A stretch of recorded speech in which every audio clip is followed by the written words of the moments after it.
une centaine d'adhérents et on va dire le gros de l'activité se fait avec un noyau dur de 25. C'est de la polyculture élevage, quoi.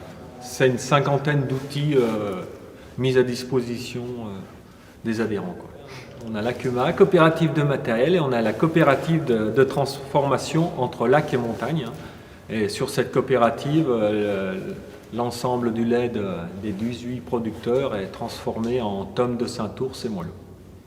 La base de l'alimentation de nos vaches, eh ben, c'est des prairies naturelles, artificielles, et du foin, et puis les céréales qui sont produites sur notre exploitation, qui font la qualité de ce lait, quoi. C'est vrai qu'on a une CUMA qui est quand même dynamique, qui est vraiment active et qui est à l'écoute de ses adhérents. On essaye tout le temps d'élargir notre parc matériel, de faire du renouvellement. Pour nous, le DINA, c'est un tremplin, quoi. C'est réfléchir aujourd'hui pour assurer demain. Alors par rapport à votre contexte, ce qu'on a noté, c'est qu'il y avait un bon ancrage territorial. La CUMA est globalement à une bonne santé financière.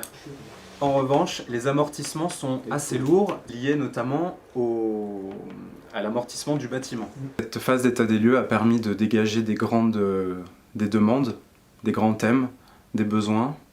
Donc une fois que la commande politique était claire, moi j'ai fait appel à des collègues du réseau, et puis j'ai travaillé pour faire en sorte de proposer des pistes d'amélioration, des pistes de travail. Acte 3, scène 8.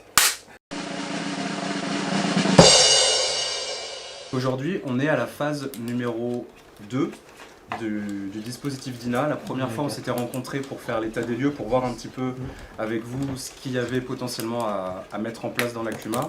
Une réflexion que vous êtes en train de mener sur un poste de salarié. Sur nos exploitations, on a quand même beaucoup de travail, et pour diminuer cette charge, si on pouvait passer par un salariat pour aller faire de la prestation complète, d'épandage de fumier, de semis ou autre. Alors peut-être un jour on aura un salarié. Pas à temps plein, mais il faudra trouver des solutions.